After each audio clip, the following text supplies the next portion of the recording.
here we have the setup. I have everything I need. I have the micellar water. This is what I use for cleansing the lashes. You can purchase primers, things like that. I've used primers in the past, and I found that a lot of people have pretty normal skin. So generally people have normal skin. I found that primers dry out the lashes too much. That actually affects the bond for me. So you can certainly experiment with primers. I'm not saying they're a bad thing. I would kind of just try with the micellar water. And then if you have clients that are extremely oily, then maybe you want to have a primer on hand just in case.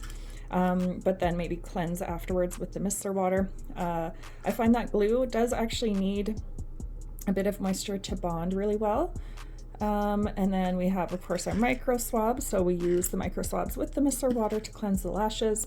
We have our nano mister, and this we fill with distilled water.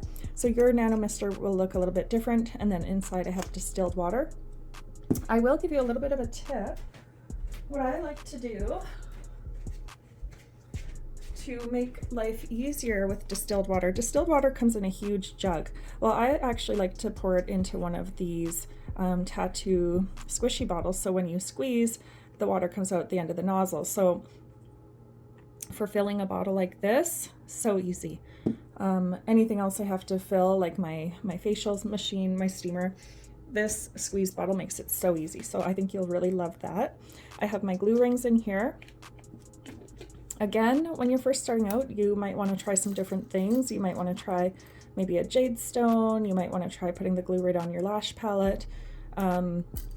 If you are going to use the glue rings to start, just be aware, maybe start with just 2 or 3 drops of glue in your glue ring, because when you're turning your hand, be aware that that glue can drip out.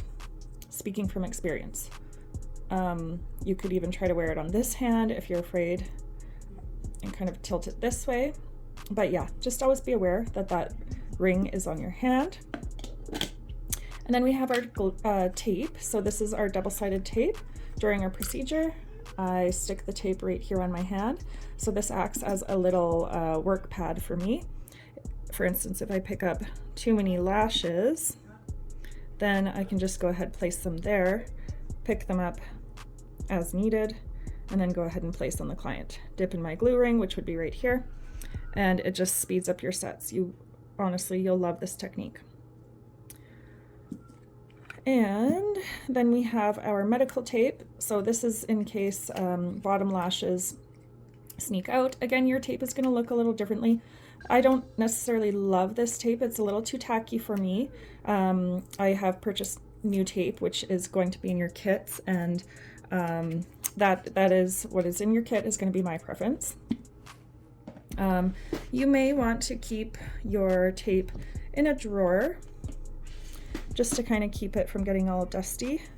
Okay, and so for my setup, I'm set up right now as if a client was coming, and so I have my tweezers ready, they're cleaned, disinfected, I have my micro swab ready, I have my glue ring ready, my glue, I have my gel pads ready, all of my lashes ready.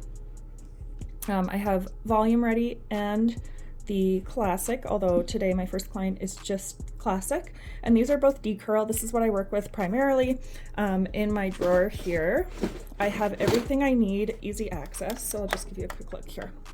So I have tweezers, I have extra lashes that I might need. These are my C-curl.